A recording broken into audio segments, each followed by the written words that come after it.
everybody, and welcome to this new episode of Conversations with Claude. So today I'm with my colleague Sasha from the developer success team here at Trilitech. So today is going to be a special episode because if you are aware of it, a few weeks ago on Twitter, I used this app where you can ask anonymous questions. So I put the link on Twitter.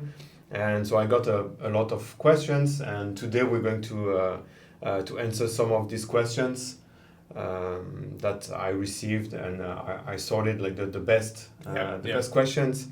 So we can start with some questions. I've got the questions here on my phone. Are you ready, Claude? I am ready. Very good. Let's start with number one. What's the most awkward moment you've had in crypto? Okay, so maybe one of the maybe it's not one single awkward moment, but that it's the same awkward moment that repeats itself all the time is when you interact with people on Twitter, from the crypto space, and so you know their name. I mean, you know their nickname on Twitter, and they don't have a picture or something like that. Then you meet them in real life, and they're like, "Hey, you're Claude," and you're like, "Okay, who are you?" Because you have a cartoon, but it's close enough that it looks like you, right? Yeah. Plus now there are videos of me and pictures. Yeah. So people recognize my face, but I don't always know who they are. And in general, it starts. They give me their name, and I don't know the name, and they say, "Hey, I'm this or that on Twitter," and I'm like, "Oh, okay, I know you." Yeah. Yes. Okay, I'm sure you had moments like that too. Yeah, I've had that before. Yeah. It happens a lot in crypto, so that's a little bit awkward. No, that's like 30 seconds. I was gonna say there's like awkwardness. 10 to 30 seconds of trying to recognize how you know this person, how they know you, right? Yeah, exactly. Yeah. Awesome. Question number 2. Yes. More technical one. This one. Okay. Is it possible to write and deploy a smart rollup kernel in JavaScript or TypeScript? I only see articles or documentation only about Rust and the Rust SDK.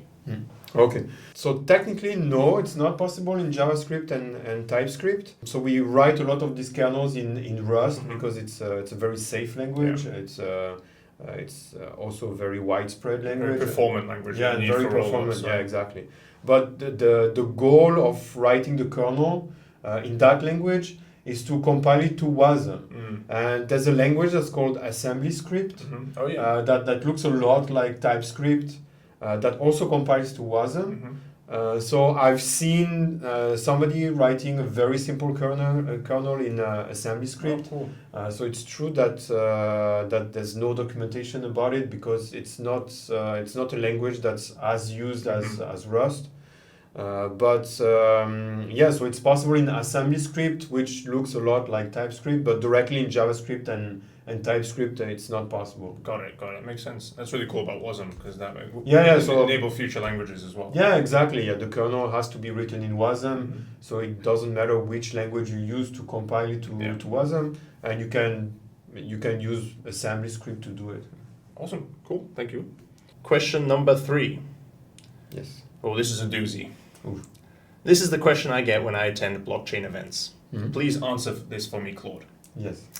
Launching a project on Ethereum, I will get a good set of users with much less marketing. But if I choose Tezos, I feel I won't get the similar outcomes. Why should I choose Tezos? Yeah, so it is a doozy. Yeah, it is. Yeah. Yeah, so I think the main reason to choose Tezos is probably for safety reasons, because the Tezos blockchain is designed in a way to provide more safety.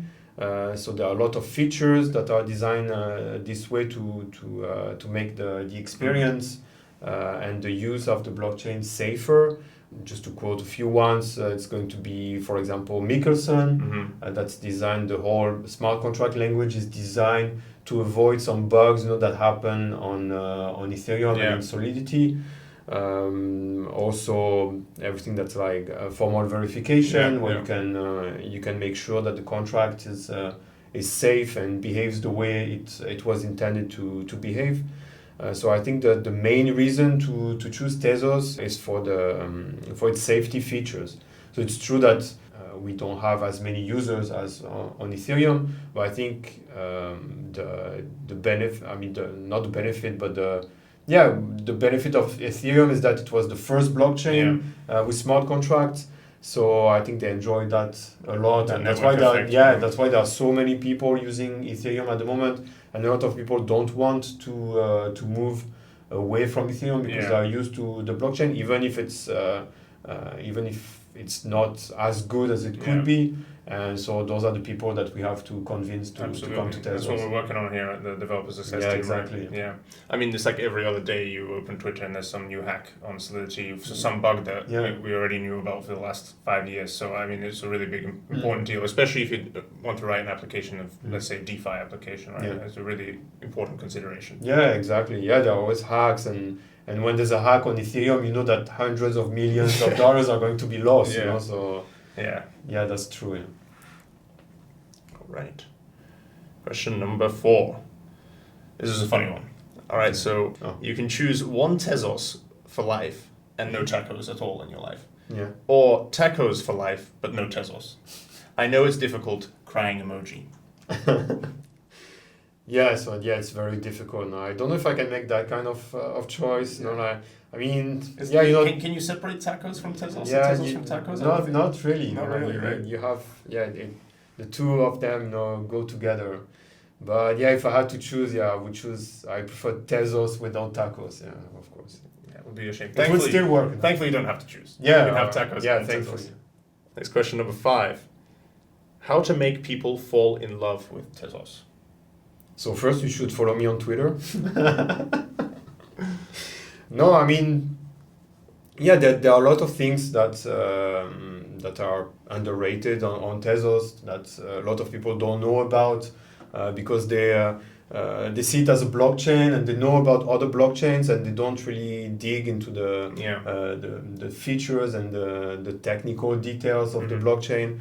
And I mean, Tezos has one of the best communities in blockchain, and those people, they're very committed and they're in love with Tezos, and a lot of them are not technical, and so there must be something there, to make these people fall in love with Tezos. So there are a lot of things, like from a technical aspect, there's all what we just talked about, the safety layer on Tezos, but also all the functional paradigm.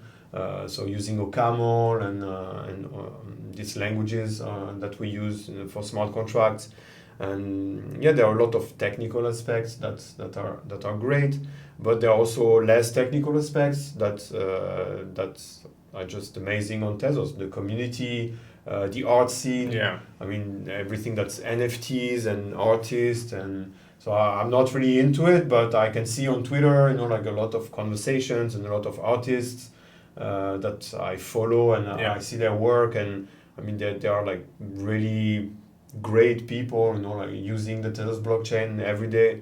So there are a lot of reasons to fall in love with Tezos. Maybe you have a few reasons because you joined us. I mean, I would like to echo I was just telling you earlier today, right? Like everyone is so friendly. Like I've only been in the Tezos ecosystem for a little time. And everyone's so friendly, getting messages, talking to people. I'm really looking forward to meeting people at conferences. It's a really lovely thing, and it's just very tight knit, So that's true. Yeah, I mean, as a developer, one of my first experiences on Tezos is I had a problem, and I went to find a developer to help me, and there was always somebody there, to help me and answer my questions. So the developer experience is great on Tezos, and we're working on making it even better. Yeah. So. Awesome. We are. All right, question number 6. What are the steps taken by Trilitech and Tezos Foundation currently to onboard users to Tezos? So that's a subject that we know a lot about because we work in the team, one of the teams responsible for that. So I think the first step is the documentation. So we are working on making the documentation better on Tezos. So you're very hard working on that at the moment, so we want to provide a better documentation because at the moment it's a little bit all over the place. It's a little bit hard to find the right tutorials, the right articles that you need to develop on Tezos. So we're going to bring all of that together in one place. And we're going to update it as well. We've been working on updating as well to make sure it's current. Yeah, exactly, because that's also a problem. Yeah. It's not everything to bring it in the same place, but you also have to keep it up to date. Exactly, yeah. To make sure that the information is correct all the time. Question number 7. How do you imagine Tezos in 5 years? Yeah, that's a great question. And I think that there are a lot of people working on Tezos, and they're working on amazing features. I mean, you can see, for example, the rollups. Yeah. That's something that was just a dream, a year ago, and now we have it. Now it's available. It's here. So the upgradability of the blockchain is an amazing feature. And that's the feature that's going to bring Tezos to the future. That every time that we are going to need a new feature, we have amazing engineers that are going to implement it and add it to the protocol. And I think Tezos is here to stay. It's in 5 years. It's still going to be here. We are working very hard to make it even greater, even bigger. So, stay tuned. Absolutely. It's going to be here in 5 years, even better. Damn right. Question 8. Yeah. What do you think is missing currently on the Tezos blockchain, and how can this be fixed or developed? Yeah, I think maybe one of the things that's missing, in my opinion, is more DeFi. Not really DeFi apps, because we have great applications at the moment, like for example Plenty or Uves. So they're really great, and you can see that for example Plenty, they always bring new features, new functionalities to use DeFi on Tezos. But we need more users on Tezos DeFi, so they can bring more liquidity, and then these applications can really bloom. They can become as good as the ones that are on Ethereum, and even better. And I think we need to improve the DeFi experience on Tezos. What about you? You just that's a good question. Join the ecosystem. So is there something you would like to improve? I think the onboarding. I mean, that we're working on. We need to improve. There's, especially coming from Ethereum, people might be confused. There's so many options for languages. Exactly, what should you choose? What's best? What's most wide used? We're working on that with the documentation to make a streamlined onboarding experience, but not just documentation, right? These videos and other video series about smart contracts, and just the general ecosystem, and having more events and so on. But this is part of the program we have here at Triltech. And so I feel like this is just going to get better. But definitely something that the Ethereum ecosystem, as you said, they were the first blockchain with smart contract platform, so they do have the benefit of time and a lot of people contributing. But we're getting there with Tezos, and I'm sure it's going to be really good very soon. I'm sure too. Yeah. All right. Question number 9. Why do you take so long to respond to messages? Because I have a life, I know you don't believe me, but I have a life. Outside of Tezos? Outside of Tezos? What? Well, it's very minimal. Okay, there we go. That's the right answer.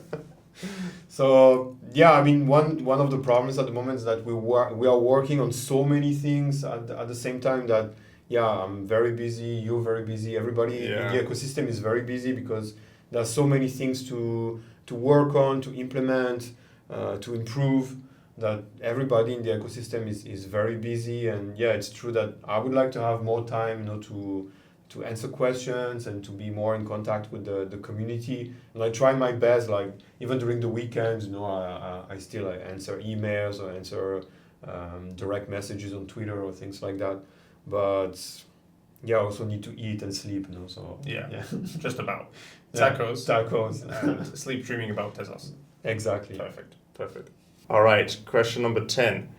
Where can I find templates to start building on Tezos? On Ethereum, I have Create Web3 app. On Tezos, it is a mess to set it all up, and I don't know what smart contract language to choose, etc. before I can start building. Tezos needs a Web3 launcher with options as well. Yeah, so I totally agree with that.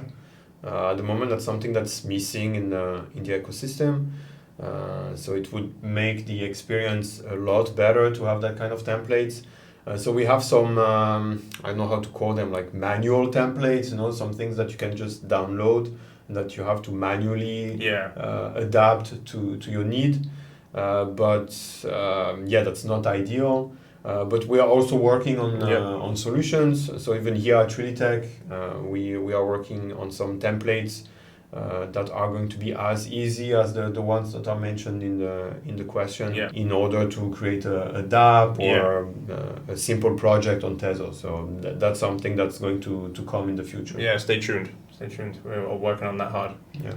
All right, final question. Question 11. Okay. So it's a little technical, but we'll go with it. Hi, I read that it is necessary to have a synthetic Tezos token on layer 2.